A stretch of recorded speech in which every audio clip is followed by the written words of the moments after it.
So I got asked the other day where I got the idea for Anachronist, and I was thinking about it, and I remember really early on there was a scene with the Colonel, or rather in the Colonel's house, and it was just this idea that he had a rooms full of these really weird artifacts, like completely random, not like a normal collection of, I don't know, money or cups or, you know, kind of coins, but just really odd things. And I love the idea that each one of them was somehow connected to a point in time, like a kind of like an anchor or bookmark. And then I thought, well, that's great. What if we've got this guy who basically can go back to different points in time using these artifacts, and that somehow they mean something. They were like a kind of connection to a key event in history that has been changed in some way. So they were like his kind of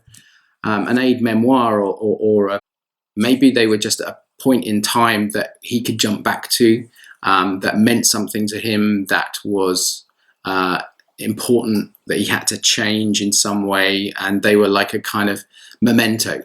And I really liked that idea, and I could see it really vividly in my head. And it was like kind of core moment where you could say, yes, I could see where that could go. And it also reminded me of a cartoon I used to watch when I was a kid called Mr. Ben, which was this crazy hand-drawn animation about this guy that would go into a shop in the high street, and he would basically go to different points in history by going into the changing rooms in his cowboy outfit, or in his kind of Victorian hat, and basically jump immediately into that period in time. And those two kind of ideas started to play around in my head, and then I thought, well, how can I bring a hero into this? How can I bring the protagonist that's going to basically enter this world? And I had this idea about Josh being this slight misfit, really quite a bad little kid, who wasn't bad in himself, who was just in bad situations.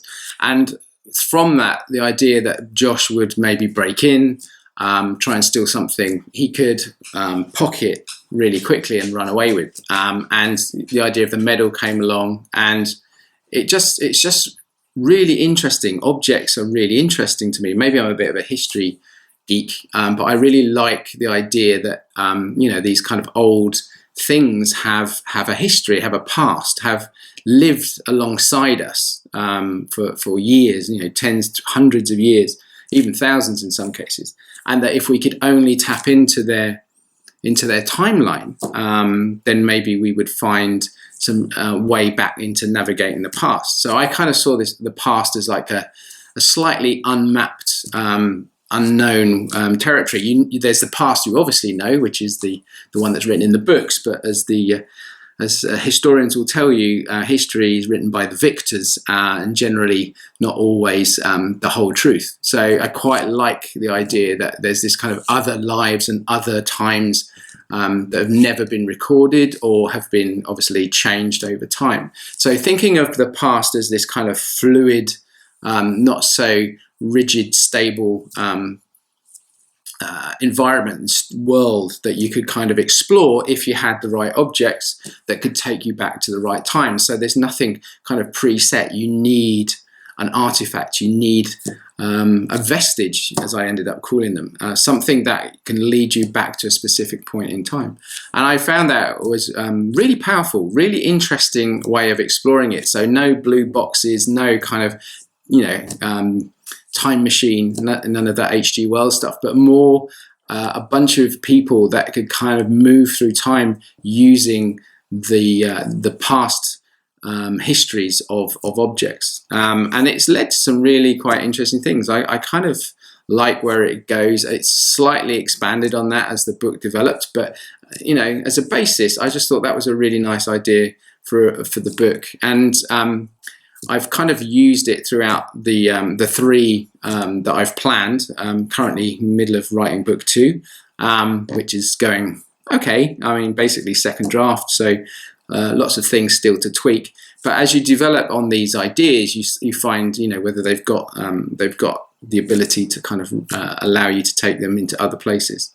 So anyway, that was the answer to question that was posed the other day, and I think basically I'd love to hear more. So if you'd like to put some questions to me, I'm quite happy to answer them. Okay, cheers, bye.